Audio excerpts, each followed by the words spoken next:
מכאן נראה לי. אבל בינתיים לא.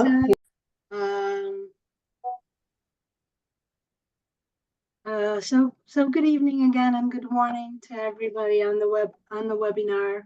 We're very pleased to host this webinar on behalf of the Institute for Law and Philanthropy and the Rudderman Family Foundation. And we thank you for taking the time to join us for what we hope to be a fruitful discussion. I would just like to ask that you make your full name visible on your Zoom profile. This is a webinar, but we're able to see everybody on the call. For those of you who don't know me, my name is Galia Fait. I am the Executive Director of the Institute for Law and Philanthropy at the Buchman Faculty of Law at the Tel Aviv University.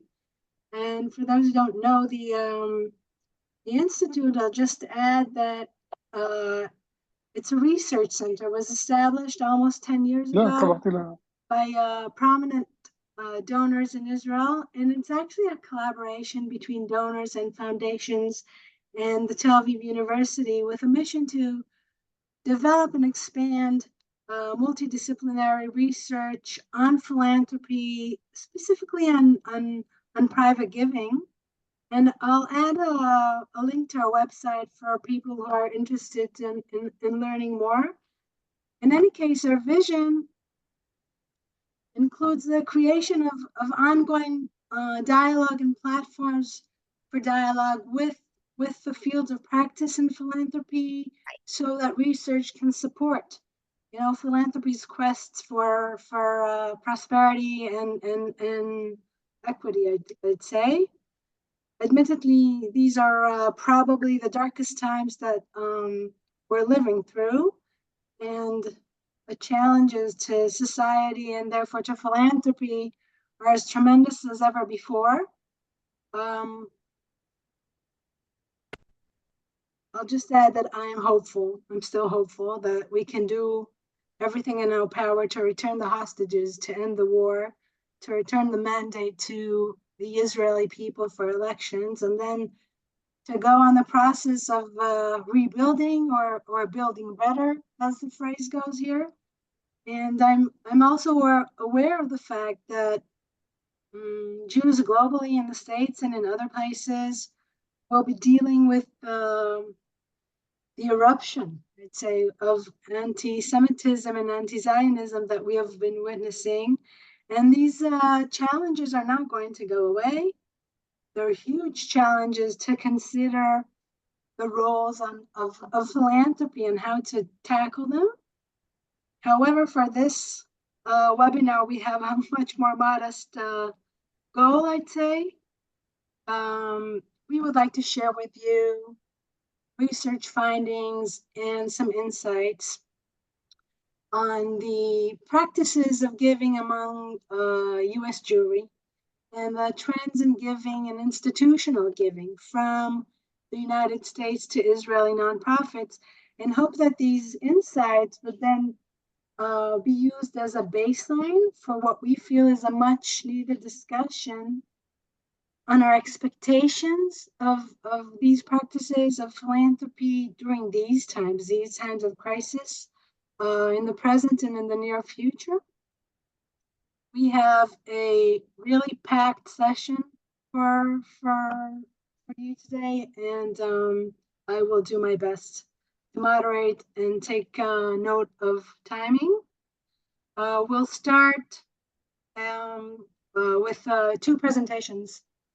The first one will be by Chana Shaul Bar Nisim. Chana is a deputy director at US of the Rudderman Family Foundation, and she's a renowned researcher of Jewish philanthropy. Following Chana, we'll hear from Jamie Levine Daniel. She's an associate professor of nonprofit management and public service at the Wagner Graduate School at NYU. Following those presentations, I will invite two commentaries from our superb colleagues. Both are very friendly but critical thinkers. Ted Sasson, a professor of Jewish studies at Middlebury College, and these days also a Rudderman Scholar in Residence at the INSS here in Israel. And last but not least, Noah Drosner, professor of higher education at Teachers College at Columbia University, who has been on sabbatical with the Institute for Law and Philanthropy for the past critical year. After all these, we'll open up for Q&A and discussion, but please don't hesitate to share your questions and thoughts during the presentations. The chat is set to send your questions to the hosts and co-hosts only. And maybe without further ado, I would like to invite Rudderman, the Executive Director of the Rudderman Family Foundation, our partners on this webinar, to offer some framing for today's discussion. Shira, welcome.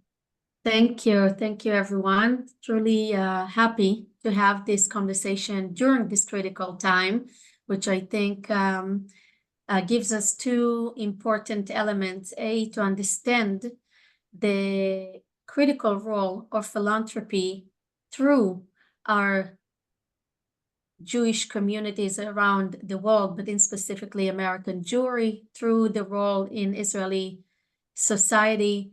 I think that philanthropy offers tremendous hope and optimism, because we are in the business of, one, doing good, but B, be responsible and partners for all sectors, for all issues, for all matters, and bring it together.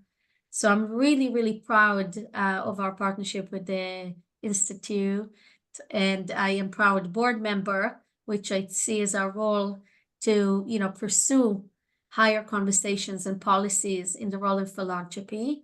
I want to thank the researchers and the responders for phenomenal work in leading really key research, each one of you in your topic, and I am a bit biased when it comes to Hannah's presentation, which I think is a key element of what the Rudderman Family Foundation believes, which is strategic philanthropy and strengthening the relationship between the American Jewish community to the State of Israel.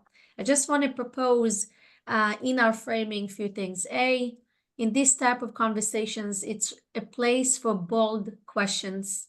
It's a place for taking us out of our comfort zone and thinking better and stronger and louder. What is our role as funders, as philanthropists, as activists, as leaders, if I may say. And I also want to suggest to understand philanthropy in different lenses. Philanthropy can be local and global and international, can be Jewishly centered and can be non-Jewishly centered with Jewish lenses and Jewish values as Jewish people. It can be personal and it can be organizational. It can be small and it can be large and big. There is no one form of philanthropy. However, together, philanthropy plays a central role in our life as a community, but in our nation and in our state.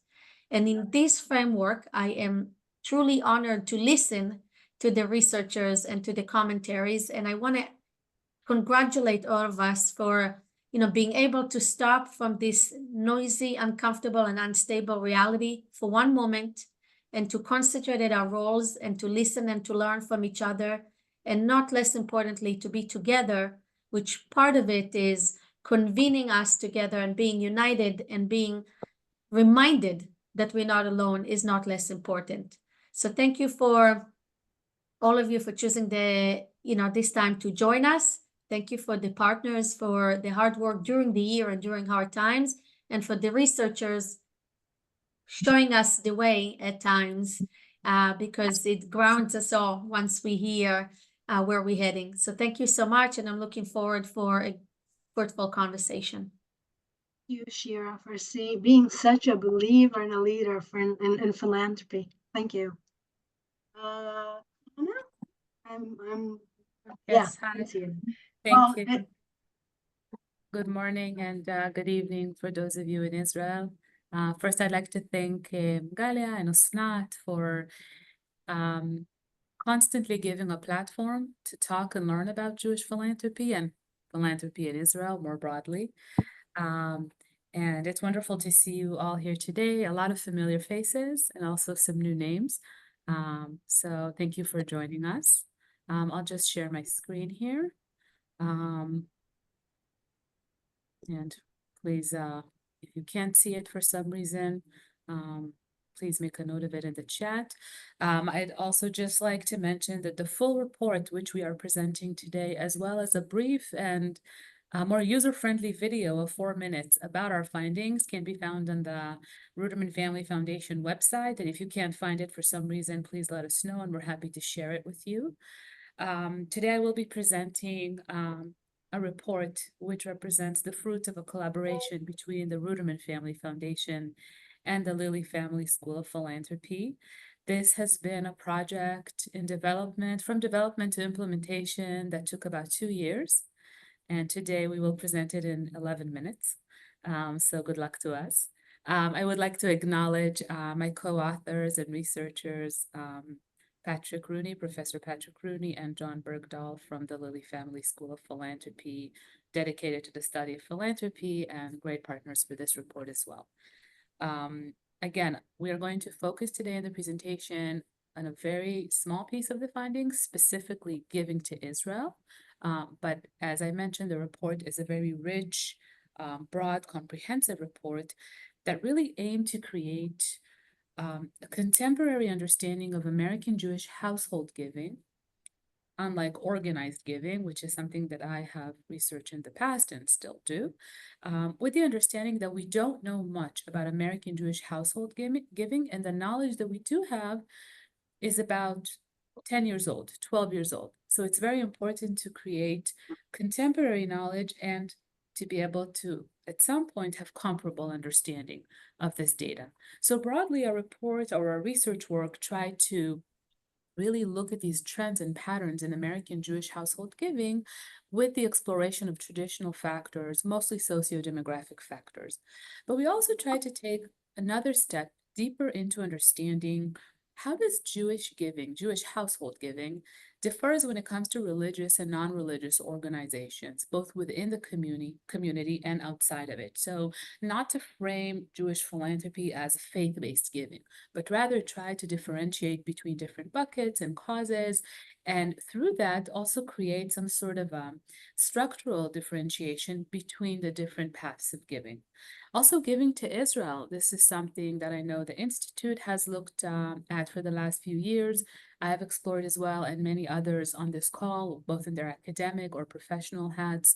And it's always been an elusive number, and there's multiple ways to review it. So giving an understanding of a slice when it comes to American Jewish giving, in that specific piece of giving from American Jewish households is important because we really didn't know how much American Jewish households give to Israel or what percentage.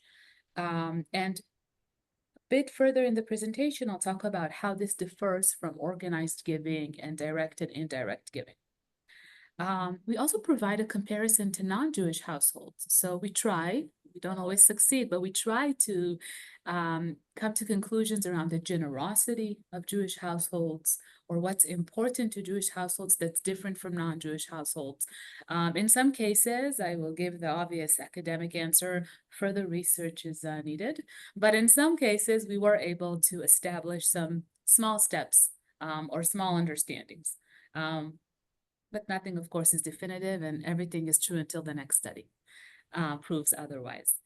We also looked into motivations, values, and norms, really to understand what drives Jewish household giving and how it has expanded, changed, or evolved over time.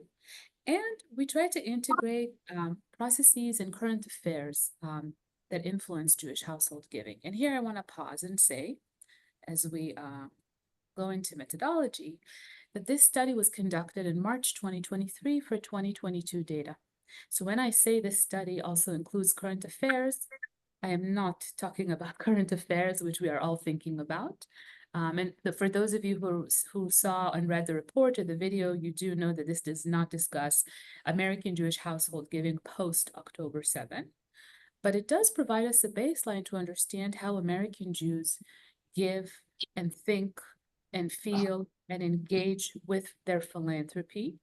And it does serve as a strong point of comparison once we or anyone else decides to explore in-depth household giving post-October 7. So in that sense, it is a meaningful study to understand how things have changed, okay? Because we do need a contemporary baseline. I'll just take a step back from methodology to say that throughout the report, you can see various definitions of formal philanthropy, religious giving, congregational giving, anything that has to do with Israel causes and giving to Israel, which differ, and I'll get to that in a minute in the findings, as well as direct giving to Israel versus working with pass-through organizations, or as we define them in this study, combined purposes. These are all detailed in the glossary of the report, but you'll see me using it throughout the presentation. And it does try to create an understanding of how household individual giving differs from organized giving, although we did not compare the two, but just in terms of paths and structure and patterns. Just a brief overview of methodology. We surveyed over 3,000 interviewees, 3,000 respondents over the age of 18. Over 2,000 of them were Jews, and the rest did not identify as Jews. And we reviewed various sociodemographic characteristics, as well as identity marriage, and a unique engagement index that consisted of various groups of engagement, mostly Orthodox Jews versus 3 other groups of non-Orthodox respondents. Because I have about 8 minutes left, I won't go deep into this distinction, but for those of you sociologists, anthropologists, and demographers who are interested, it's very much detailed in the report, and I'm happy to discuss it afterwards. All right. I'll go through some of the findings. It's very brief, but I hope it does make you curious and more engaged with the study, and we can always share more. The first finding is that 1/4 of American Jewish households give to Israel. They give to Israel for focused organizations, which includes giving directly to organizations in Israel, giving to organizations in the US that are related to causes concerning Israel, or giving through pass-through organizations, through their federation, through friends of organizations for causes related to Israel. So that's kind of the big bucket for that. I assume one of you is interested to know, is that a lot? Is that more? Is that less? Has that changed? My answer, as someone who has been exploring organized giving for 15 years, is that this is higher than I expected. We know that ongoing organized Jewish giving to Israel has been in decline over time, in the last 20 years at least, if not more. And in terms of the share of organized Jewish giving to Israel from broader share, we're seeing lower numbers. Again, these are apples to oranges, but I was a bit surprised when I saw 25%. That was my initial intuitive reaction. We did ask respondents over the course of 10 years, so 2013 through 2023. I can tell you what we found, but it's not statistically significant, so we still need to further explore it, but we have seen an increase over time. But the reason it's not listed here in the presentation is because we need to research more, to ask them in different ways, and to establish that increase over time. But we are seeing some sort of trend that household giving to Israel over time is increasing somewhat, but further study is needed. I think I said that 3 times, so I'm clear on that. Yes. The other thing to know is that the mean value for giving to Israel is a little under $2,500. And for those of you who have reviewed our report, this is about 1/4 of what American Jewish households give locally. So no surprise there, even those who give to Israel give less than what they give locally.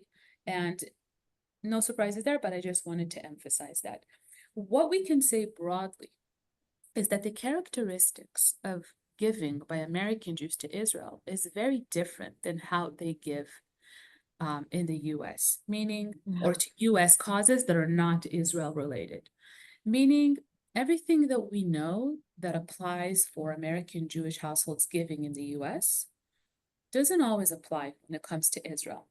And I'll show you in a minute. It could be sociodemographics, from age to levels of engagement, and it can be also Jewish ethnicity, as well as causes, and as well as ways to give, direct, indirect, and so on.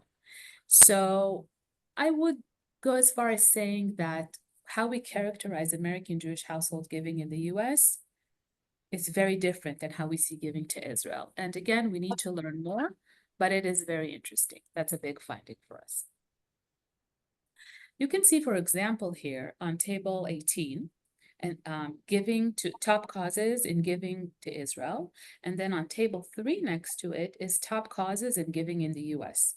Let's start with table 3. We can see the top causes for American Jewish households in the US is basic needs like food banks, homeless shelters, and so on. These are what we call social services, social and welfare services related contributions, as well as healthcare, which also includes medical research in hospitals. And then combined purposes, as I said, those pass through those organizations that fundraise and allocate, like the federations, like Friends of, and others. And we're seeing that using these pass-through, these combined purpose organizations is still very central for American Jews as they give locally. So it's not so much about the cause, this really represents the how. So they still see those organizations as central to facilitating their contribution and fulfilling their philanthropic goals. And then we have education and other causes. Then if we go back to table 18, we can see that the top cause of American Jewish households giving to Israel is advocacy related to Israel, where these organizations are actually based in the US. So 40% of gifts of American Jews, gifts are given to advocacy related policy organizations, which are actually based in the US. And the second one is combination of purposes. So also here we're seeing that the use of these organizations that receive donations and then allocate them with various levels of discretion and decision-making is also central in giving to Israel. So after all this time and all these years and all these op-eds and researchers about the decline in centrality of the federation system, we're still seeing that a lot of those traditional structures that have existed over, some of them over 120 or 130 years, some of them a little under 100 years, are still very central to the funneling of philanthropic funds and the fulfillment of philanthropic wishes. When it comes to sociodemographic characteristics, some findings were very much expected, were not very surprising. So the more we're engaged with Israel as a family, as individuals, and especially the more you're engaged religiously, the more you give, both in frequency, both in amounts, the more you value your Jewish identity and feel it's a big part of who you are, the more you give to Israel-focused organizations, both in frequency as well as in amounts, as well as when it comes to attachments to Israel. This has been found in previous studies. It's not a big surprise to anyone here, but it's always nice to reaffirm it and know that it's still the case. The same as when it comes to wealth, the more you have, the more you make, the more you give to Israel. Again, no big surprises here, but good to know. An interesting finding was that single men are more likely to give and give more to Israel than married couples or single women. This might sound like a small point, but it's not. It's actually quite important and meaningful, because when it comes to giving by American Jews in the US, we found that if you're married, you give more. And if you're married to a Jew, you give more to all causes, including Jewish causes. So that characteristics is actually meaningful when you're married and married to a Jew, when you give locally in the US to non-Israel related causes. But when it comes to Israel, single men lead the way when it comes to donations. So that was an interesting finding. We are still thinking how to wrap our heads around that and what it means. And again, that's for the next study. Another interesting finding, which I personally did not find as surprising, but I never saw it established in a study, was that Mizrahi households, Jews that define themselves as Mizrahi households. And if someone can put in the chat box what is Mizrahi, that would be great.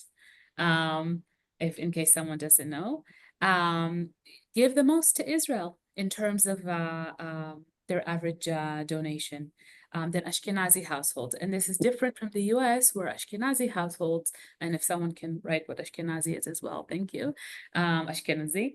In the US, Ashkenazi households obviously are the biggest, largest sector of the Jewish population, but they also give the most.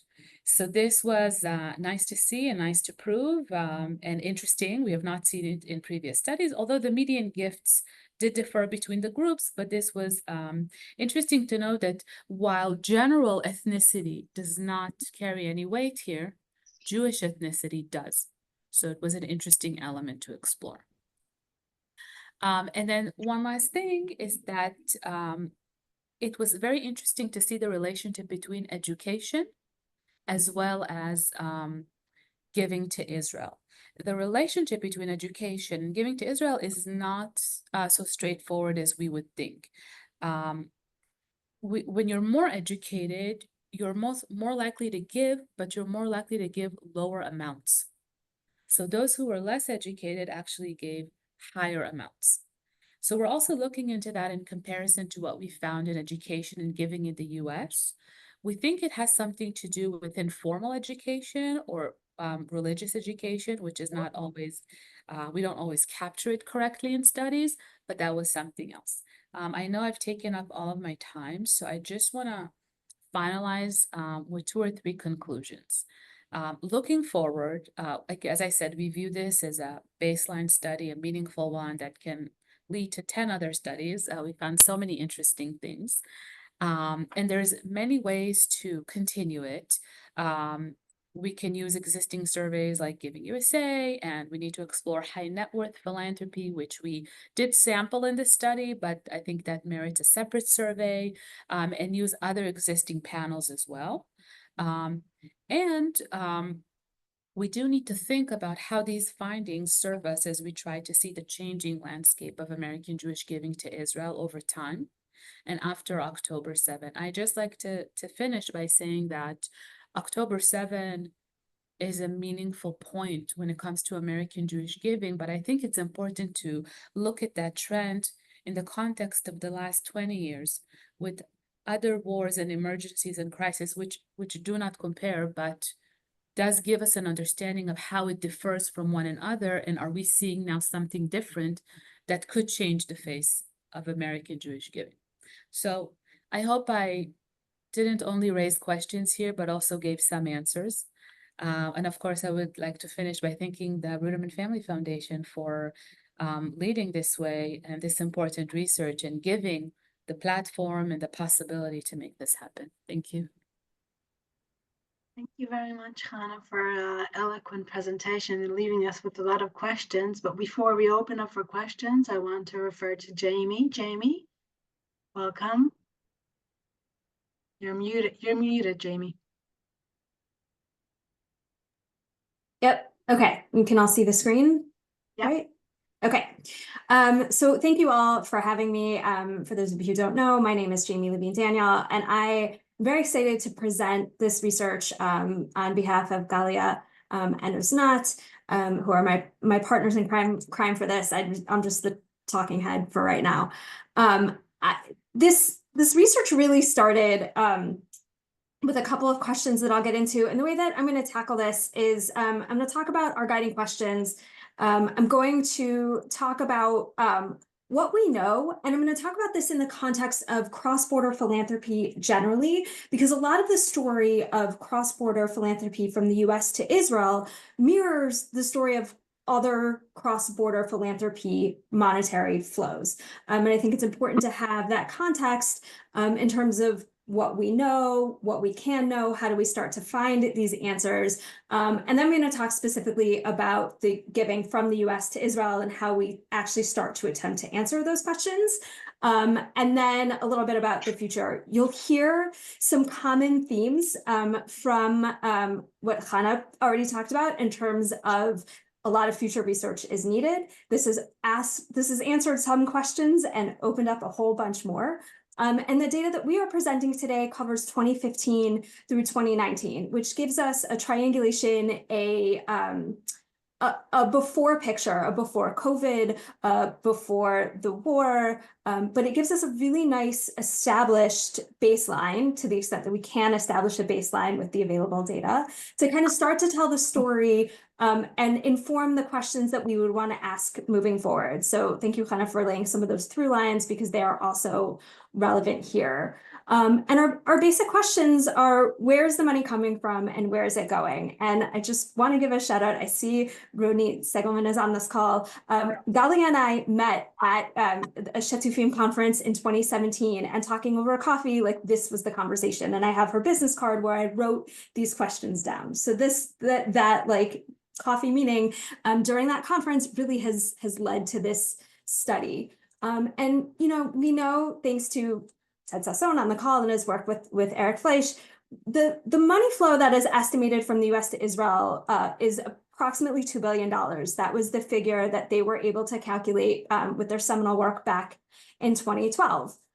So we can start to answer where it's coming from. And that's what I'm going to focus on, because the where is it going question, the recipients in Israel, and really diving into that data, we still have a lot of questions and some thoughts about how to get those answers, but we're not there yet. So the bulk of what I'm going to talk about is the where it's coming from on the US side. So when we're talking about cross-border philanthropy, this is what we're really talking about. As Hannah's presentation talked about, the Jewish household, individual and household giving, right? You can have government organizations, you can have corporate or nonprofit organizations, and you can have money, people and parties giving directly to individuals, or you could have them giving through a donor organization to get to an individual, or you can have them giving through a donor organization to a recipient organization. So our world right now is really this institutional cross-border philanthropy flows. And there are a lot of implications for this. There are a lot of reasons why this is important. It has implications for tax policy implementation, for revenue generation, for the recipient organizations, questions about transparency and accountability. People who receive the money or who benefit from the recipient organization services deserve transparency and accountability in terms of who is funding those services and whatnot.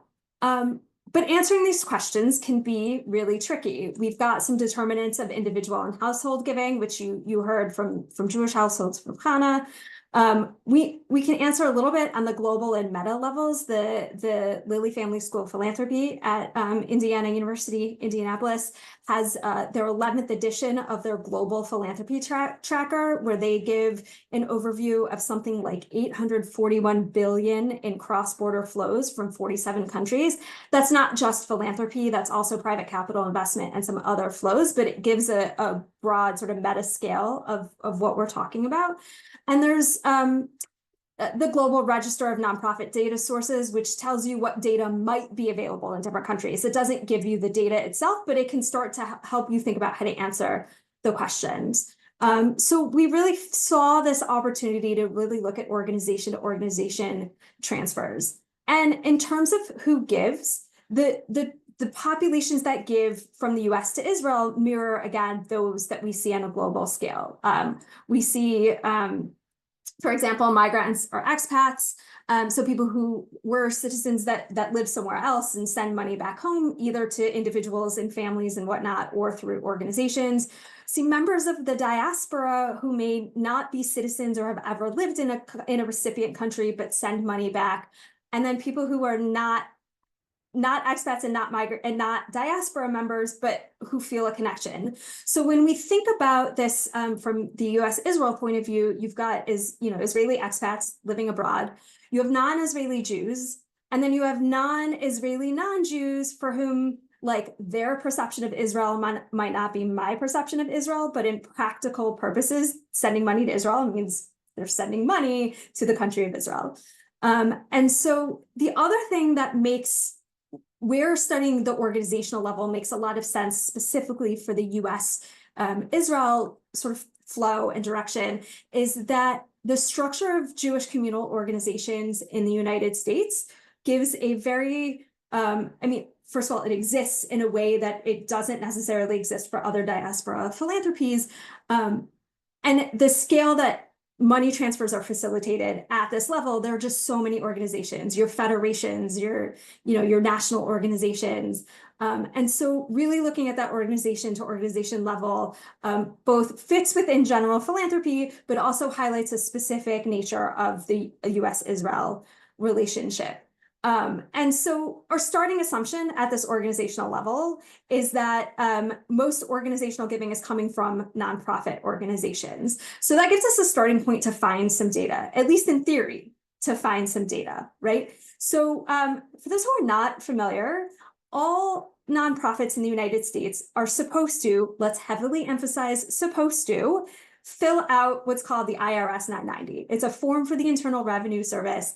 And you're supposed to report your revenues, your expenses, your program activities, and if you engage in activity overseas. I cannot emphasize the supposed to enough. I think I've already emphasized it 3 times in the past 2 sentences. But ideally, these organizations are filling out these forms and sort of sharing about their revenues and expenses. The data is notoriously flawed. Anyone who's worked with it, and I think there are a few of you on this call who are familiar with it, are nodding in agreement that it is notoriously flawed, but it is the best that we have, and it is our best starting point. One super fun fact about this, though, is nowhere on the form does it ask to what country you might be sending money, right? It will ask about international activity, but nowhere does it specify country. And there are sort of reasons for this because the forms are public information. And so they don't want to risk, people on the ground in other countries potentially with publicly available information. But that makes it really hard to track monetary flows from one country to another. The form itself doesn't ask the right questions to answer our own questions. Organizations may not file the form, they might not file it correctly or fill out the information, or they might hide certain information, or they just forget to file. So it's tricky, but again, at least it's a starting point to wrap our heads around this question.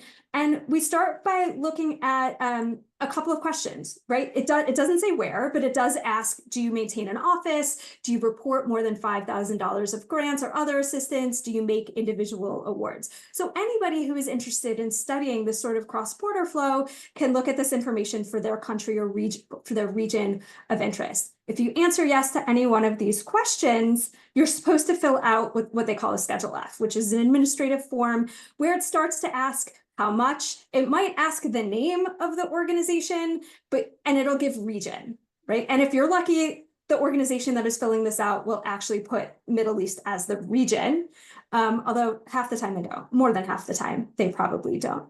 So we sat to ourselves, and Annette Kleiger's on this call, and so shout out to her because she, Gali, and I back in 2019 spent lots of time both at Tel Aviv University and in Gali's apartment, like poring over 990 forms, trying to say, well, where can we find this organization? There's no specific form. There's plenty of data fields in these forms, but there isn't a single one that says country. So we were like, well, where can we find this information? And what we ended up doing after reading probably hundreds of forms, we found, to the extent that this information was labeled or named, we found it either in an organization name, in the summary where it asks about the organization's mission, or in statement of program service accomplishments, right? And we did this by pulling a sample of organizations that we know send money to Israel. That way we could say, do they actually indicate Israel anywhere on the form, right? And that's how we started to figure out, okay, maybe we'll see Israel somewhere. We might not see Israel, but we might see Haifa or Tel Aviv or Jerusalem or other key locations. We may also see Judea and Samaria, which has very specific connotations, but indicates to those who have an understanding, indicates Israel as a recipient country. So we then worked with Candid, the data repository here in the United States, to query. They basically have possession of all of the 990s that the 1 million+ nonprofit organizations in the United States file. And we said, here are the words that we're likely to see, and here are the fields we're likely to see them in. please build us a data set, right? And we did this for 3 points in time. We did it for 2015, 2017, 2019, and we were able to identify approximately 1,200 organizations over those 3 points in time, and able to identify approximately $2 billion, right? So again, that number that Sassone-Fleisch had identified as a general border flow, cross-border flow back in 2012, we were able to tie to specific organizations, right? And specific types of organizations. So you can see sort of the change in grants, we had some changes in numbers of grants, we had some changes in average grants, and I'll show some trend lines that get at the changes. But, you know, the number of, and what we found really interesting was that the number of funders didn't necessarily increase at each point in time, but we saw increases in total dollars and average grant and grant per funder. So this decrease in funding organizations and increase in donations prompted us to kind of see like what might be behind this shift. Is it the 10 largest funders, or declines from the 10, you know, the 10 largest increases and decreases in funding? Is there something in the funder story? We didn't really find anything in the major, just looking in the bulk of like 10% changes and in either direction. So our next step then was to kind of figure out, well, what are the types of funders? Like what types of organizations are giving to Israel? And Hannah has touched on this in terms of individual households and how they give. But we identified three major types of funders, and then your miscellaneous category. But what we see is the friends of, right? These organizations support one specific Israeli grantee, like the American Friends of Tel Aviv University. If I'm an American giving to the American Friends of Tel Aviv University, I know where that money is going. Maybe not to the specific department or program, but generally speaking, I know that that money is going to support activities at Tel Aviv University. We then have those Jewish communal institutions, funders who compile contributions from multiple donors. These might be place-based, like your Jewish Federation of New York, or those national organizations like Hillel or BBYO. And they can compile multiple contributions from multiple donors and often pass through and sometimes fund multiple causes, right? And then we have family foundations, private foundations that are generally funded and governed by one family, right? So, and then we have your other, which are organizations that don't necessarily fall structurally into one of the other 3 categories. And here's where we start to see some trends and some changes, right? So you can see the total share of grants across the 3 years, 2015, 2017, and 2019. The Friends of organizations start as the largest share and increase. You can see again, the Jewish communal funders, their percent of grants have decreased. And we see a slight increase in the family foundations, right? And to put more of a point on it, here's some more looking at total grants and percent change. So you can see that there's a growth, but the Jewish communal institutions, there's something going on there potentially. There's that growth in the family foundations that seems to have increased dramatically, but may also be due to something funky in the 1 year of data. So that raises some questions, but at least made us go, I wonder what's going on there. But we think that the shift in the makeup is really interesting, especially the interplay between the Friends of organizations and the Jewish communal organizations. To the extent that we could categorize where the money is going, this sort of emerged organically. We didn't set out with a typology. We don't have a lot of the recipient information other than what's reported on the 990s themselves. So this is more of an organic, like, guesstimate. It wasn't a thorough, comprehensive, exhaustive list. So for these selective codings, the select causes, we see that we could see causes for 44% of the funders, and that equals 37% of the funds. So there's a small number of funders giving to higher education and health institutions, but with relatively large grants. So small number, but large dollars. We see that a lot of the funds toward higher education and health causes are affiliated with Friends of funders. And then the religion Jewish causes is this mix. And I think that reflects nicely what Hannah has previously presented. So, you know, I will also say this on the Christian note. Jewish support to Israel is not surprising, given that half of the world's Jewish population lives outside of Israel, and many consider themselves part of the diaspora. But we found the support by funders of Christian causes is noticeable, in part just because of the sheer number we've been able to identify, and that has ripple effects in Israel and the US politically and philanthropically. And I would note in 2018, a Haaretz investigation identified, I think, 50 to 65 million from 11 organizations from 2006 to 2018.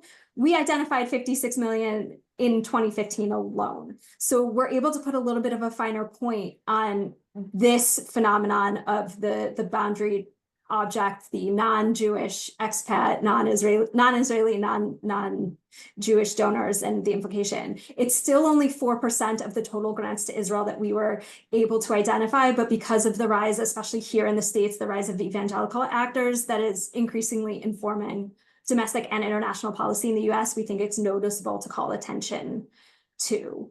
So I think what this does for us, it gives us a baseline understanding, right? So we can even know, like, again, this brings us to COVID, this brings us to the current war and other situations. So having this baseline, I think, is really critical. We know that there are signs that giving from Jewish organizations to causes in Israel is decreasing. I mean, in the spring of 2022, the Jewish Federation of North America shifted its view on Ukraine and said they were focusing on Ukraine as a long-term sort of destination and not just a short-term emergency. Granted, things in 2023 have probably changed that picture again, but these are the types of shocks to the philanthropy system that are worth knowing and having this baseline understanding. We also know, especially in this current environment, and since 2018, but even more so now, a lot of Jewish communal institutions here in the States have to spend more money on, for example, security and things like that. So budget demands have shifted, and attentions to Israel, balancing attention to Israel and attention to issues at home. It's a constant interplay. It's been a constant feature of US to, especially Jewish US giving to Israel, but is very prominent now. And so, you know, we've devised some workarounds for the solutions that we have. Having done this for 3 years, we have a list of organizations we expect to see. We can run some checks on that. We're hoping to be able to get some of the recipient information from GuideStar Israel so we can do some matching and shed more light. We've got some information on where the money's coming from. We're hoping to shed light on where it's going. But, you know, this would help us also shed light on the private foundations. Those private foundations, the reporting is even less stringent than the regular 990 forms. So, like, trying to go back to the tax forms, we work with the information that we have. We appreciate what we can find, but we know there's always more. So I just want to add, I'm going to end on one note, which is this current, a note on doing this research at this time. I'm an academic. There's always conversations on my campus and others, especially for some of you on this call, about what calls for boycott. We can't do this research without people like Galia and Osnat on the ground. Right. And for me, like, I bring to the table the understanding of the Jewish communal institution system in the United States. They bring to the table the knowledge of the Israeli philanthropy sector. I'm decent at Hebrew. I'm going to let them read tax forms, though. Right. Like, so I just think, and even answering questions like, there's conversations at the US Treasury and the State Department about sanctions on certain activities. Whether or not you want to support that, not a political commentary, but the point is we can't answer those questions without people on the ground and partners like the Rudderman Family Foundation and the Institute for Law and Philanthropy in Israel. And I don't want my research to be like, oh, that's the good research that should bypass a BDS call for an investment, right? We shouldn't be making moral judgments on research. But I just wanted to call this out because I think it underscores the complicated nature. I don't need to tell anyone on this call the complicated nature of everything that is going on, but it's a personal point to me, being an academic, asking these questions and putting myself out in public like that. This work can't get done and these questions can't get answered. So I did say that the US giving to Israel in some ways mirrors the the story of cross-border philanthropy generally, and in many ways it does. The shift to philanthropic particularism of giving to Friends of Tel Aviv as opposed to giving to your local federation. Things like that, we see that both in domestic philanthropy and cross-border philanthropy. But there are also some things that make this research challenging and even more timely. Obviously, 7 years ago when we had our initial conversation, no one could have foreseen this, but I think it makes it that much more important to understand the baselines that we've been able to establish so far, both at the individual and household level and here at the organizational level, and be able to even think about what to ask and what to look for moving forward. So thank you for your attention, and I'm happy to stop talking now. Thank you. Amy, thank you very much, especially for being able to share both findings and the complex journey of the study. I would like to go to Ted. Oh, there, I see you, Ted. Hey, Ted. You're welcome to share your commentary with us. Thank you, Galia, and thank you to the Institute for Law and Philanthropy and to the Rודרמן Family Foundation for the invitation to join the conversation. I'm going to comment a little bit and raise some questions in relation to Jamie's presentation on institutional giving, and then Noah will comment and raise some questions in relation to Hannah's presentation on household giving. I'd like to begin with a little bit of historical context deriving from the study that Eric Fleisch and I did about a dozen years ago about the transformation of the system of institutional giving to Israel. The field of institutional giving to Israel had been dominated for the first 4 decades after the foundation of the state by the United Jewish Appeal, which collectively raised about 80% of all dollars that went to Israel from U.S. Jewish donors. And the UJA also regulated fundraising by legacy institutions, actually approving independent fundraising by institutions such as universities and hospitals, and disallowing or trying to sanction independent fundraising from other kinds of Israeli organizations. Beginning in the 1980s and then accelerating through the 1990s, more and more Israeli nonprofits and their American supporters established US-based intermediary organizations, mostly American Friends of organizations, to enable direct giving outside of the UJA framework, outside of the collective framework. By 2010, there were at least 774 organizations raising funds for Israel, including hundreds of American Friends groups. The dollar sums raised had increased from about $1 billion annually in inflation-adjusted dollars in the 1980s to about $2 billion annually. The share raised by the collective UJA campaign that was by 2010 operated by JFNA declined to about 20% of the whole. So we had a proliferation in the 1990s, 2000s of intermediary fundraising organizations.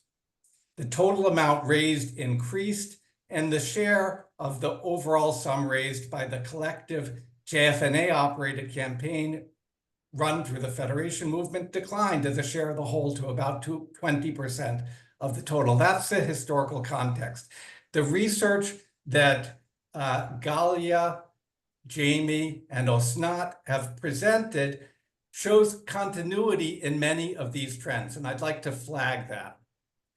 First, the number of intermediary fundraising organizations has increased at least through 2017. Jamie and her colleagues report 1,221 fundraising organizations for the year 2019. Did I get that right? For the year 2017. A continuing increase from the 774 that Fleisch and I documented in 2010. Overall, the dollars raised by the system as a whole continued to increase through 2019. As Osnat calculated for me, the system as a whole donated about $2.4 billion in 2019, which is about 15% more than Fleisch and Sasson documented in 2007. So overall, the system as a whole raised more money in the last decade, that overall giving through institutional vehicles has increased, and by about 15% through 2019. The third continuity that I'd like to flag is the importance of U.S. Jewish giving to the Israeli nonprofit sector. Galia, Jamie, and Osnat calculate that about 30% of all philanthropic revenue by Israeli nonprofit organizations is received from U.S. donors, mostly U.S. Jewish donors. And so American Jewish giving has continued to play a very important, even critical role in the Israeli nonprofit sector. The fourth trend that I'd like to flag, which is continuous with what Fleisch and I observed, is that the relative contribution of collective fundraising, the part done by the Federation through JFNA and the United Israel Appeal, has continued to decline, at least through 2019.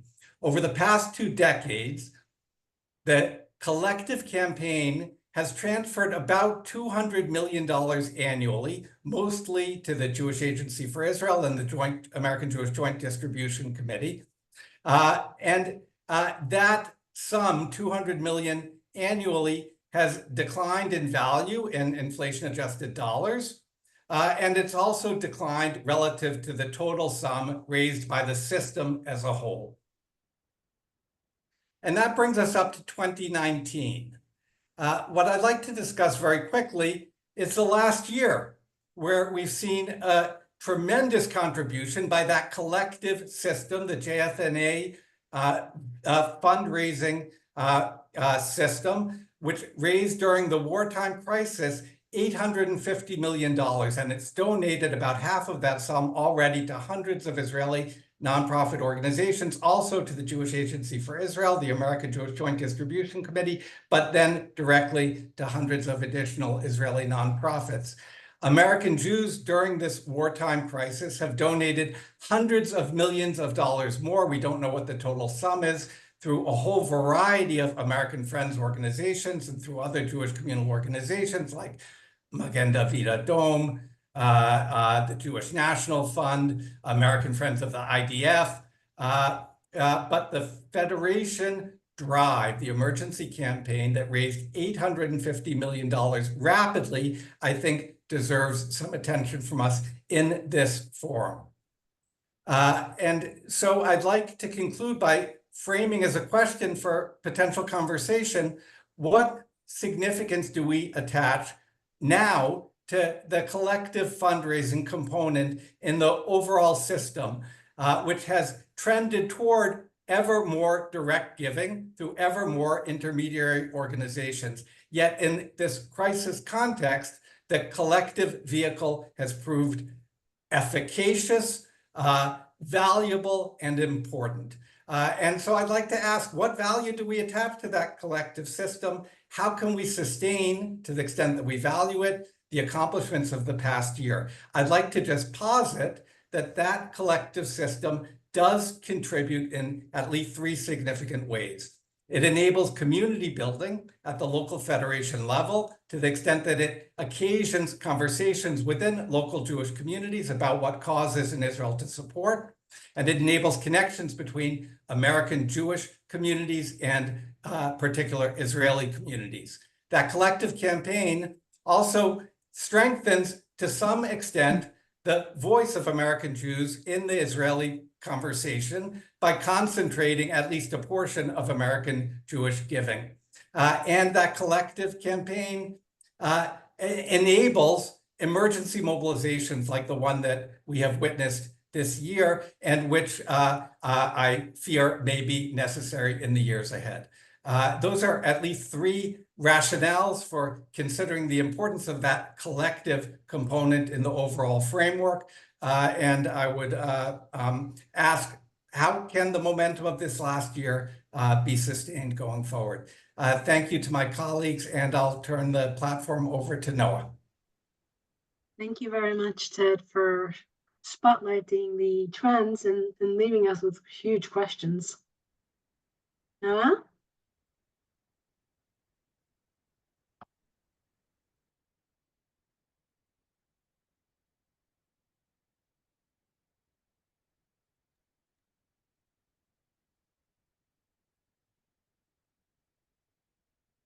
Okay, good evening and good morning to everyone.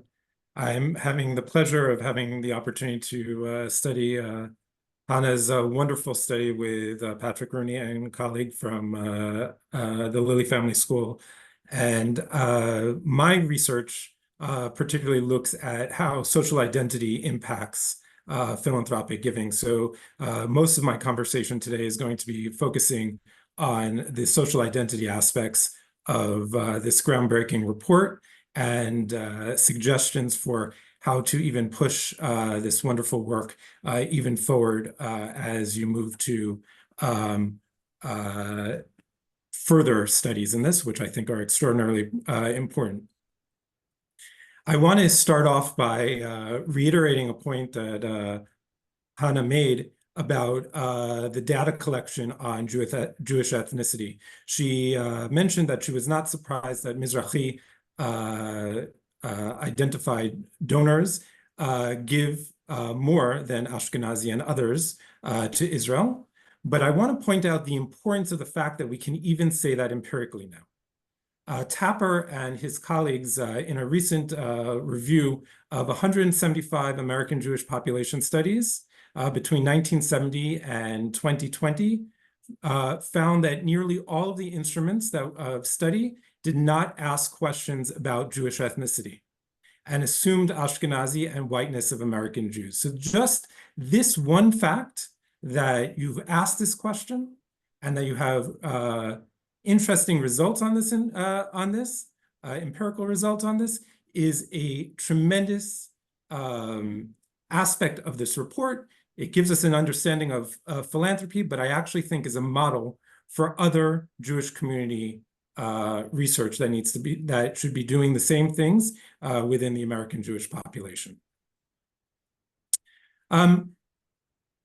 We focused today on giving to Israel, but the report also looks at domestic Jewish philanthropy, and I think that both in the case of giving to Israel and also the domestic aspects of U.S. Jewish philanthropy, there are intriguing questions given our current context post-October 7th, although we are well aware that this report was collected in 2022. I think that the fact that you found that Jews who personally experience anti-Semitism give 10 times more than those who have not, and increases in total giving are associated with concerns to anti-Semitism are two important factors to think about how post-October 7th and the increasing anti-Semitism that is being experienced around the world, and in particular in the US in this context, how that's going to be impacting giving. If we continue to see this trend, we might actually see more giving, both to domestic organizations and perhaps also to Israel. One of the findings that you only briefly shared on today was that younger generations give less to Jewish organizations. And I think that this is also interesting to think about in the current context. How will support for Israel or Jewish pro and also anti-Zionist organizations change post-October 7th? I'm sure that many of us on this call don't want to necessarily think about anti-Zionist organizations as being necessarily Jewish philanthropy, but it is. And how is that going to be impacted? And how do we know the changing landscape of who considers themselves to be Zionists and the movement on college campus is going to be impacted by this, and impact philanthropy might be an interesting question. As I mentioned, I have some potential directions for future research, specifically around identity that I'd like us to delve into and think about in future studies. First, the Jewish Engagement Index that Hannah and colleagues put together in their methodological note that it's a proxy for Jewish religiosity. And as she mentioned today, it was 4 groups, Orthodox Jewish respondents and 3 groups of non-Orthodox Jewish respondents who had most, middle, and least levels of religious engagement.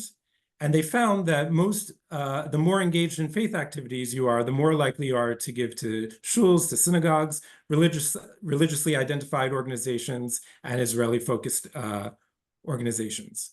My concern with this Jewish engagement index is that while religiosity is clearly important, we also have to recognize that Judaism is an ethno-religion, and Jewish engagement goes beyond faith activities. And I think that there are ways that I'm going to explain in just a moment that we could expand this in Jewish engagement, continue to look at religiosity, but also look at engagement beyond religiosity in philanthropic giving. For example, I would posit that we can think about the index of Jewish engagement that Krasner and Aronson and colleagues at Brandeis put together, which looks at a measure of different ways of contemporary Jewish life within the United States and how ritual behaviors, but also community behaviors and cultural aspects play a role. They have included in their index 14 different Jewish behaviors, looking across all different aspects of it, and using lane class analysis, which we don't need to go into today, found 4 different clusters of engagement. I'm sorry, 5. And I think that this might be a fruitful way to think about and to expand this study. Krasner and Aronson and their team at Brandeis have actually looked at some Jewish philanthropy for particular federations within the United States using this index of Jewish engagement, and they're doing regional lane class analyses of this Jewish engagement and come up with some very interesting findings around philanthropy. And I think it could be extended across U.S. giving.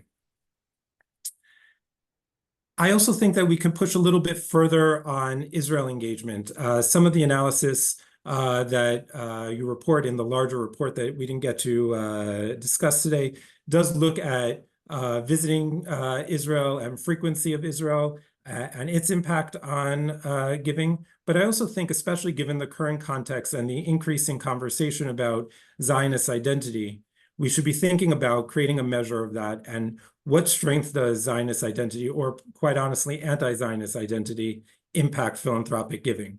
We certainly know from the Pew study of Jews in America from 2020 that was published in 2021 that approximately 80% of Jews consider themselves to be Zionist in one way, but they really don't engage that. And I think it would actually be a groundbreaking study for us to engage a little bit more and also to see how that impacts giving.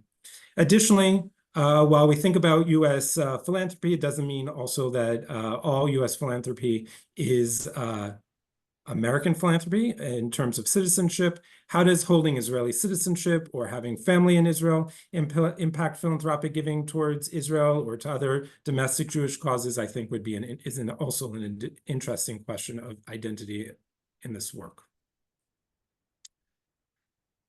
There's also been some interesting work by the Jewish Grandparents Network in the United States that looks at Jewish aspirations for future generations, where they start asking questions about the importance of passing along Jewish customs and traditions, the story of the Jewish people, the importance of celebrating Shabbat and the Chagim, the holidays and rituals, Jewish values and connection to Israel, even cooking and baking Jewish food. How do these aspects of Jewish identity how are these aspects impacting or are markers of philanthropic engagement?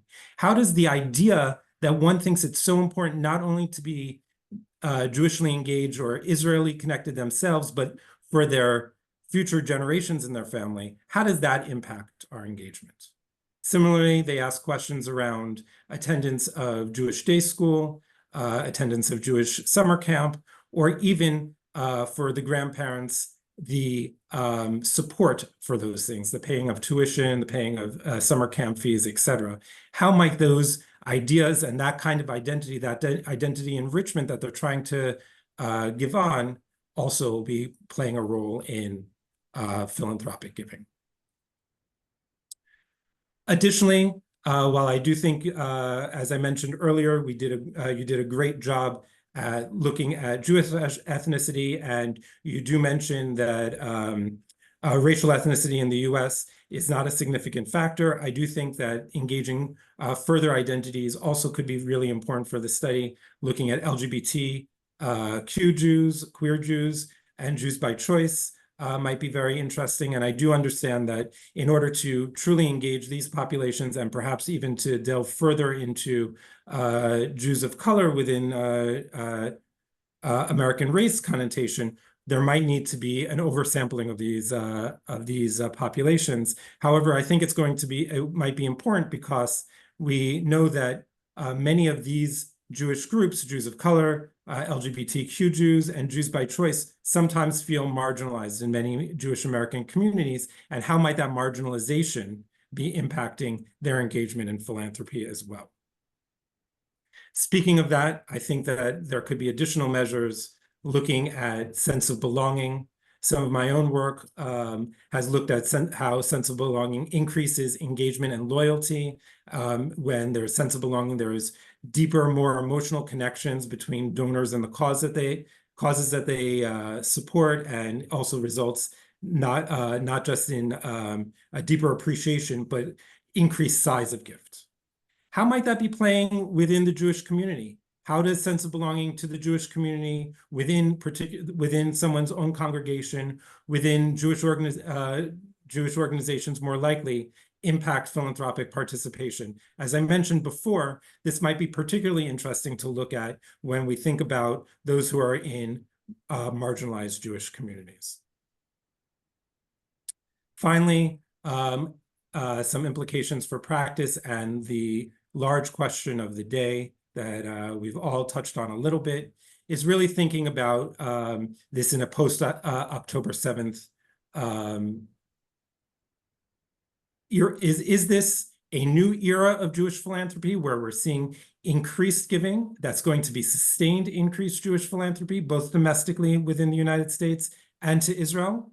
Or are we seeing a moment of crisis philanthropy where it might be sustained for a year or two while we're in this current crisis, but then settles back to prior to October 7th patterns and things like that? Obviously, this remains to be seen, but I posit that having a better understanding of Jewish giving and how intersecting identities operates can actually help prepare federations, religious organizations, and others better engage the Jewish community and maintain this hopefully new era of Jewish philanthropy, both domestically and to Israel, rather than having it seem to be a crisis philanthropy. I want to be somewhat short today so that we can get to the wonderful set of questions and conversation from the audience.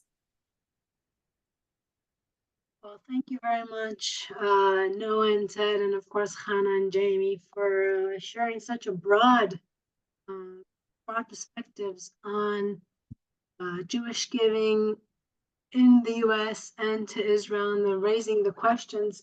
I would like to say that what I'm hearing from all of you is the big question of how is the crisis of the times going to impact in the near future communal giving, both in the States and to Israel. I would like to open up the question to our participants in the audience. If people want to share comments or questions around this topic, please raise your hand using the emoji of raised hand, and we would be happy to give you the opportunity to speak.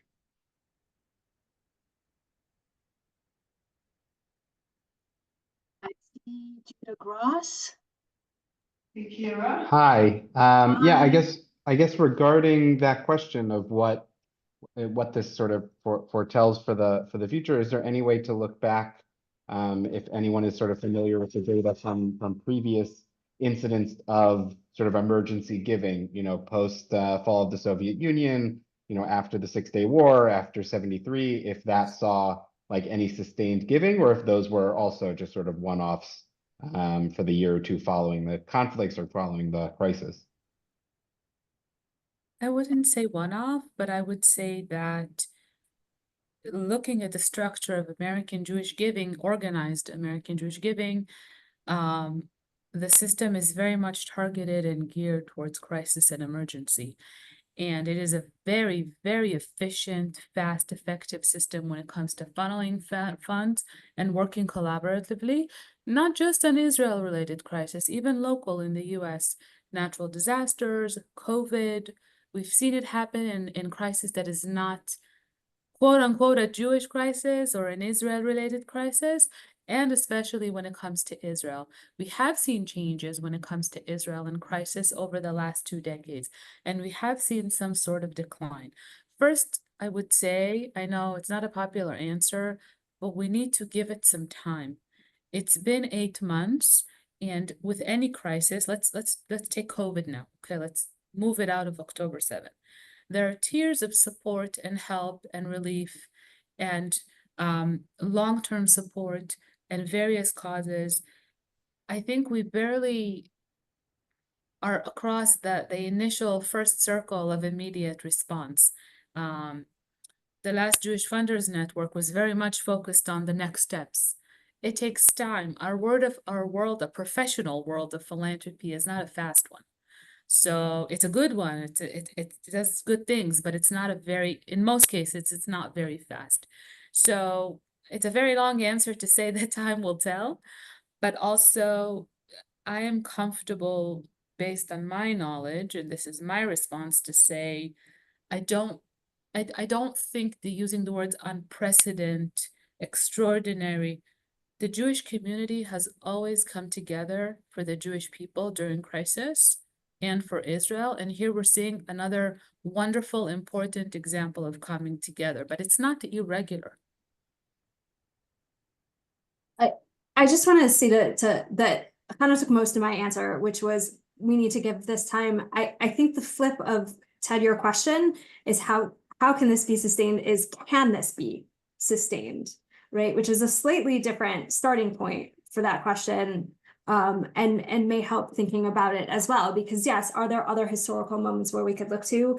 I think so, but are there also ways that this is playing out differently? And maybe so, and we won't know. Like, even if you think about in 2022, JFNA said we're going to focus more on Ukraine as a long-term solution, and then October 7th, 2023 happened. Some of them might not even be captured in like administrative data, right? That those patterns are going to take time to play out as well. But are there ways to find some of those answers? Potentially, to the extent that some of these are sort of generalizable situations. I think it's also what also will take time is this current war representative or acting similar to other events in the past that Hannah referenced, for example, or not. And we won't know those answers for some time, because to the extent that they represent other moments in time where Jewish people have come together to support Israel, then that may give us more answers as well. But if there are things that are playing out differently, more long-term, well, that will give us other answers, potentially.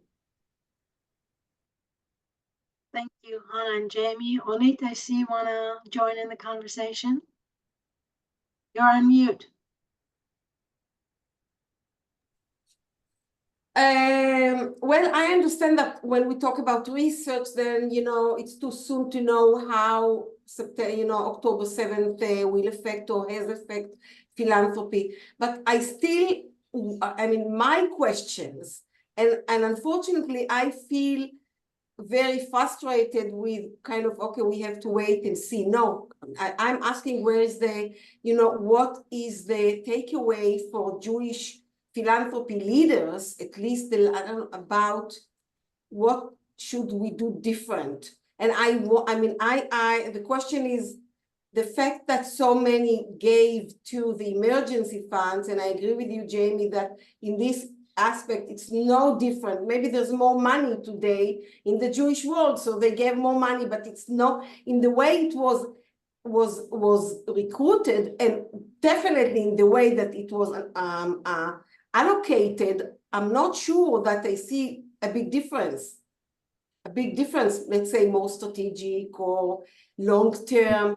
And I wonder whether we will see change in paradigmas of giving. For example, you said, Hannah, that Jewish professionals at foundations are, taking the time. No, so I'm asking, will October with what happened in October 7th,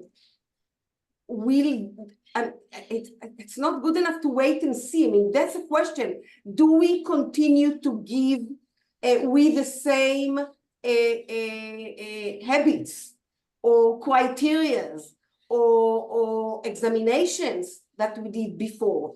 Or will we see, for example, more trust-based philanthropy in Jewish philanthropy because so many people experienced giving to these emergency funds that basically were not project-based or whatever. It's like the big maybe there will be more trust-based philanthropy because the field, that's what they're asking. They're asking move faster. Don't wait to the government. We're so used to give only after we've seen what the government has allocated. So we wait and see. Will that change? I don't know. Will that change? Thank you, Onit. Ted, do you wanna take this? Do you have an idea of how to start answering question? Galia, I think I'll defer because we might be able to get a few more questions in. Okay, so Onit, hold your question. We'll see if we have any other comments to collect. Please raise your hand if you want to share.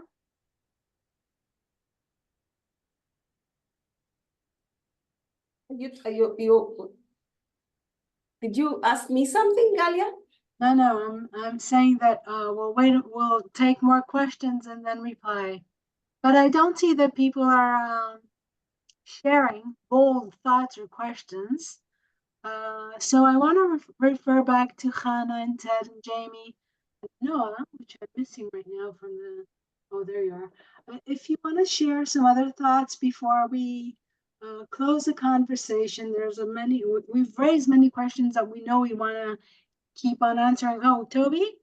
So my question is, basically in terms of Jewish giving, that we've typically really spearheaded so many social justice causes. And do you think that the Jewish community is going to really be pulling back from those types? So yeah, it could even be going to Israeli NGOs that still work in disaster relief and, and just general social justice causes, not even necessarily in Israel. And how has the war impacted that type of Jewish philanthropy in the United States?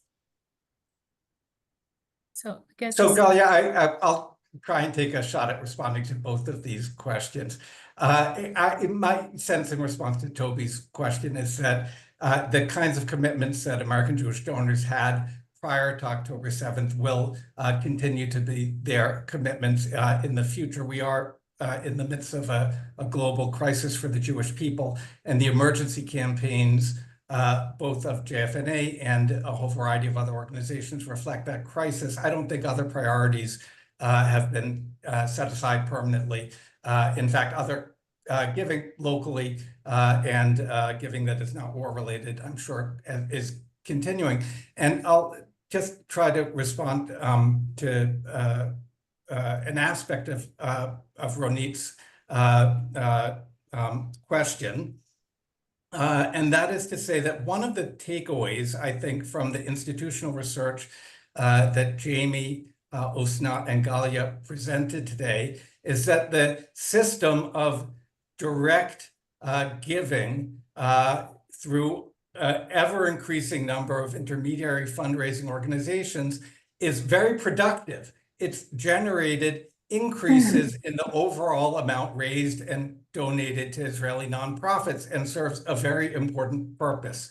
The question that I'm flagging is whether we are increasingly confident in the wake of this emergency campaign enacted by JFNA in our capacity for collective fundraising alongside fundraising through intermediary friends of kinds of organizations. And to the extent that we believe that there is value in the collective enterprise, then as fundraisers and as leaders in world Jewry, we can recommit to that enterprise in the years ahead and say that the system of direct giving is productive. We don't envision returning to the tightly organized, centralized framework, but we want to reinvest in it to preserve our capacity for emergency response, to preserve collective decision-making, and to also enable Jewish communities to connect to Israeli causes as communities. And so that's the argument that I'd like to try out on this audience. Thank you, Ted. We have one more comment from Joseph. Joseph Heyman, you're welcome to unmute. Thank you. I have one comment and kind of one request or question as you guys plan your future research. Number one, I guess I'm at an age at 60 where I've been around for a while, so I can comment on 3 or 4 tragedies or wars and what the reaction was. So first of all, during 73, right, it was a massive response. People were waiting online for 6-8 hours to donate to the Federation. And if one looks at the dollar sums that were raised during 73, adjusted for inflation, the highest Jewish giving we've ever seen was after the 73 war. Okay. The next example of a major Federation campaign, and I've worked as a campaign director in 3 cities, major cities, is what happened with the Soviet Union, where we actually raised over $1 billion, right? So you adjust that for inflation, and those gifts were paid over 2 or 3 years. So have an aggregate on raised more money through the Federation system there too than we have today. The third example that I know of was when the Intifada started with the bombing on Pesach. I was the campaign director up in Montreal. And while that was taken seriously and raised substantial money, that did not come to the level that we saw in 73 or with the Soviet Union. And the fourth one I would say is today. And I would say that this is an anomaly. It might be the future, right? Because we might find ourselves in a state of war here for a number of years. But I think, and this will lead me to my question, I think the level of shock, I think the severity of the attack was so outside of anything anybody could have made up that I would caution against, overthinking the shelf life of this, right? And this gets me to my next, so that's my, at age 60, 4 experiences, and nothing in between, honestly, with these massive campaigns. 81 didn't raise as much money. The second Intifada didn't raise as much money. Other tragedies, right? The last big fundraising was for the immigration of 1 million Soviet Jews. Now, the other thing, having worked in Federation after these campaigns, is we never assumed. We assumed these were singular campaigns. And what our goal was to recapture some of the money that was donated to us. We had strategies about, you made a 3-year commitment for the Soviet, situation. So we weren't looking to recapture the whole amount. And I think if the trend continues, from my experience, is this will change the paradigm. People will be more sensitive to Israel. People will have more muscle memory in terms of their Israel giving. right? But when the tragedy allays, a year, 2, or 3, history tells us without doubt, right, we will not be collecting 50% of this money annually. And I'll point even to COVID, right? And the fact that we had COVID in Ukraine and this in 4 years has messed up the philanthropic system incredibly. It was 3 societal bombs, right? So people overgave in COVID and cut their Jewish giving, right? People gave more in the Ukraine and then now are giving it to Israel. So if you look at, I'm telling you, I've worked with 150 philanthropists who give away millions of dollars. I've seen the trends in people overgiving in COVID and cutting. Then they pull back on COVID, and then they were going to go back to normal, and then Israel occurred. So my sense of this is, you know, this is a lot more dynamic and fluid, and history doesn't say that we recoup all the money. Okay, so I would be shocked if we recoup this money at 50, 60%. I think we'll recoup it at 10, 20, 30. Now, the other thing, and I want to piggyback what Ronit said, and you said be provocative, so I'm trying to, you know, put some stuff out there. Things are... I'm sorry, but I'm going to have to ask you to cut it short because we're Okay. already running late. So let me make the just comment. the last sentence, please. Yeah, let me make the comment quickly. People's reaction time is much faster than ever before. Okay, and I'll tell you this from dealing with hundreds of donors during the crisis. By the second week of the war, people were giving away $1 million, had given away $500,000. There was an initial jerk reaction like we've never seen. What happened then, until let's say February 1st, when the war kind of slowed down, was people had to be convinced to give money. Donors were telling me they'd given away 500. I'll give another 100 if you have something.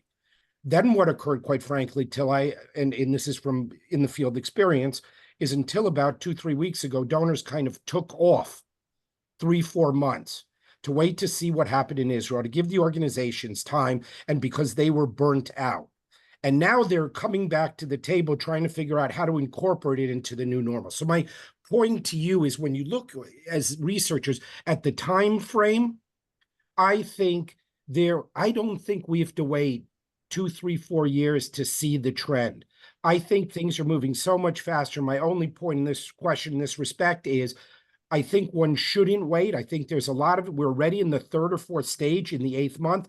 And I think that a study that looks over the course of a year, which takes us from October 7th till the end of this year, will show us information that in the past might have taken 2 or 3 years to evolve. So I would caution that we'll be happy to reach out to you, when we develop our next studies to figure out how to incorporate your ideas into studies of collecting the data. Thank you very much.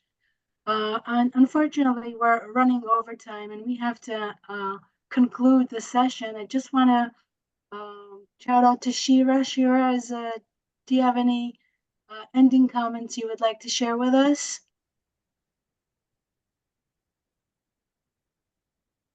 Okay, so in this case, I want to thank the Rudderman Family Foundation for their partnership, and I want to thank all the presenters and commentators and for all the participants for sharing thoughts and taking time to be with us today.